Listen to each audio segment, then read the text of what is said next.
Welcome, and thank you for taking the time to watch this presentation. For over a century, the border between the United States and Canada operated as the most deeply integrated, reliable, and frictionless trade relationship on Earth. Hundreds of billions of dollars in raw materials, agricultural products, and manufactured components crossed this boundary every year without delay. In August 2026, standard bilateral diplomacy collapsed overnight. The mechanism used to ignite the conflict was Section 338 of the Tariff Act of 1930. This emergency statutory provision allows a U.S. president to impose massive duties on any foreign nation deemed to be discriminating against American commerce. It is an obscure piece of legislation with roots tied directly to the Smoot-Hawley Tariff Act.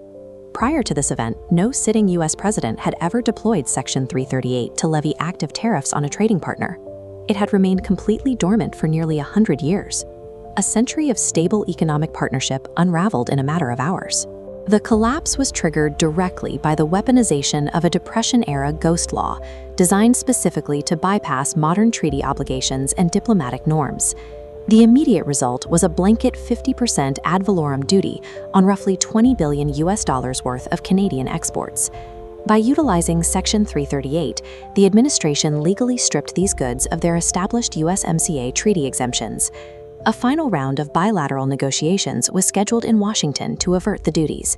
In the late-night hours of August 21, 2026, those talks completely dissolved. The final demands presented by the U.S. Commerce Department extended far beyond the initial disputes over dairy quotas. Negotiators pushed a highly protectionist framework that entirely excluded medium and heavy-duty trucks from tariff relief, directly threatening the 20,000 manufacturing jobs supporting assembly lines in Ontario. The U.S. delegation insisted on a veto clause restricting Canada's sovereign right to enter independent free trade agreements with third-party nations. Additional clauses targeted domestic cultural policies. Negotiators demanded weakening Canadian bilingual product labeling and challenged digital streaming frameworks mandating French-language media discoverability. By demanding control over a neighbor's external trade pathways and internal cultural laws, the U.S. presented an existential threat to Canadian autonomy. These demands made a full-scale trade war inevitable. The 50% U.S. tariffs swept across a bizarrely broad basket of goods. The duties penalized essential inputs like softwood lumber and building materials, while simultaneously targeting highly visible cultural items, right down to Canadian-manufactured ice hockey equipment. The executive branch paired the financial strike with aggressive rhetoric. The U.S. administration publicly mocked the Canadian Prime Minister by calling him Governor Carney and issued threats to rename Lake Ontario to Lake America. Canada launched its retaliatory framework on September 8th. The Department of Finance released a heavily calculated schedule of duties targeting $20 billion in U.S. imports, matching the American tariffs dollar for dollar. Canada's three-tiered response. The 50% tier targets primary metals and furniture, maximizing cost pressures on U.S. manufacturing states. The 25% and 15% tiers hit agricultural regions and heavy machinery. Crucially, groceries are excluded entirely, shielding domestic consumers from devastating inflation. Ottawa engineered this exact structure to accomplish two goals at once: maximize political pain in key American swing states ahead of the midterm elections, while explicitly shielding the Canadian public from the worst of the economic fallout.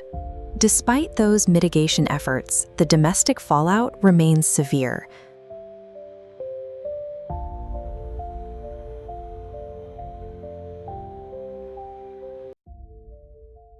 The most critical vulnerability lies in the Great Lakes region.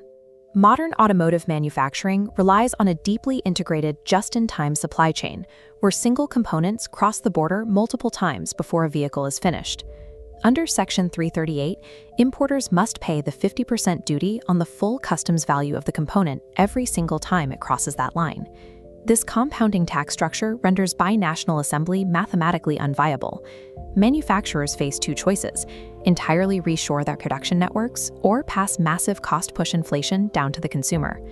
To prevent immediate structural collapse, the Canadian federal government deployed a $7.5 billion economic resilience package to keep exposed industries solvent. $3.5 billion is allocated strictly for labor market mitigation. The fallout has now fractured standard employment insurance waiting periods and authorized extensions for highly exposed, long-tenured workers in the forestry, steel, and aluminum sectors. The remaining $4 billion provides emergency corporate liquidity, extending 36-month interest-only working capital loans to prevent immediate insolvencies among large, capital-intensive manufacturers. Both nations are actively bleeding billions of dollars in lost revenues, emergency bailouts, and supply chain disruptions, locked in a self-inflicted cycle of financial attrition. The fallout has now fractured the standard chain of command. With federal diplomacy paralyzed, provincial governments have begun engaging in direct economic warfare. Ontarion's premier publicly floated the option of bypassing standard federal channels, threatening to retaliate by cutting off American access to the province's clean hydroelectric grid. Ontario also threatened to embargo critical mineral exports. These specific commodities are absolute requirements for the U.S. defense industry and electric vehicle manufacturers. Weaponizing them exposes massive strategic vulnerabilities deep inside American supply chains. This local escalation highlights the broader, systemic casualty of the 2026 trade war, the absolute destruction of the United States-Mexico-Canada agreement's credibility. The United States proved that it will bypass established international dispute mechanisms in favor of a 1930s domestic emergency law. This introduces massive sovereign risk to the continent. It proves that no signed trade deal can actually protect an industry from unilateral executive action. Complex, multi-decade capital investments require regulatory certainty. By shattering that certainty, the foundational trust required to maintain a unified continental economy has been permanently broken. At the World Economic Forum in Davos, Prime Minister Mark Carney characterized the shifting global trade environment as a rupture. The previous era of predictable continental integration had effectively ended. That rupture is highly visible at the border. The U.S. administration is currently threatening to escalate the conflict by applying the 50% tariff to all Canadian assembled cars, trucks, and primary steel on January 1, 2027. Global diversification was once viewed as an optional economic preference for Canada. Under the active threat of total industrial isolation, it has become a mandatory defense mechanism for national survival. Ottawa has launched an aggressive, forced pivot to establish entirely new primary trade corridors. Canadian goods and services are systematically being redirected toward the European Union, Latin America, and the Indo-Pacific. The deeply integrated supply chains that defined North America are being deliberately severed, piece by piece. The 2026 tariff war went beyond consumer price fluctuations. It dissolved a century of North American economic unity, forcing Canada to abandon its primary alliance and seek a new strategic position between the Atlantic and the Pacific.